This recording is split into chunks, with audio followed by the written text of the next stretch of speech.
I want to leave people with this thought, this word picture, because I found it incredibly useful and it just kind of informs the way we sell and this whole solution selling topic. About 12 years ago, a sales mentor of mine, he was a technology entrepreneur, multiple startups, all the things, but he was a sales entrepreneur. And he was given a workshop and I was sitting in on it. And he said, guys and gals, there are only ever three things that we sell. There's aspirin, pain reliever. There's the vitamin, bigger, faster, stronger. And there's vaccines, right? If bad stuff happens, it won't be quite as bad if you buy this thing.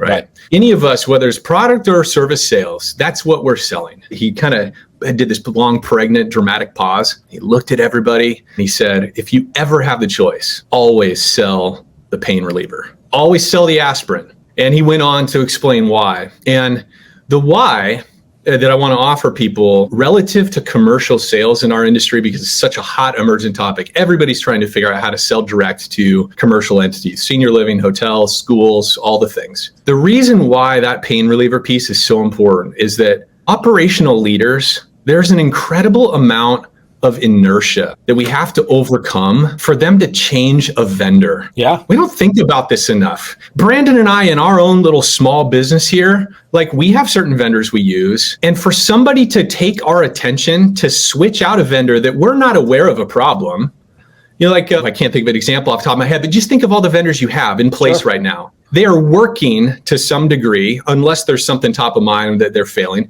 But there's an incredible amount of inertia, because for me to go from what my day-to-day job tasking is and my business focus, what grows my business, to then swap a vendor out, there has to be something to make that worth it. Pain is that thing. Business leaders do not change vendors unless there is a significant economic opportunity, which is rare. You have some kind of disruptor vendor who's half the price of everybody else. Okay, whatever, but that doesn't happen very often. It's always the pain. It's always the pain. And yet we still tend as an industry to approach our commercial prospects with a promotional sell. We're the biggest, we're the best. Don't you want to be with the biggest and the best? And that chief engineer, that director of facilities is like, hey, I don't know. What I got's working pretty good. Too busy to deal with it. Well, it doesn't even make my list. And so to overcome that inertia, it nearly always is a pain. It's a pain point. And if we can sell to the pain point, we actually have an opportunity then to win them over as a vendor. If we don't,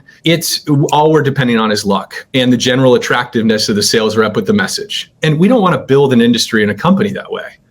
Right? We don't want to build it on the charisma and appearance of our salespeople. If we can really get dialed in on building it on solving a pain point for those commercial businesses, there is a never-ending supply of opportunity, especially in the verticals we're in. Because let's face it, construction, commercial services, restoration, not exactly known for customer experience delivery, right?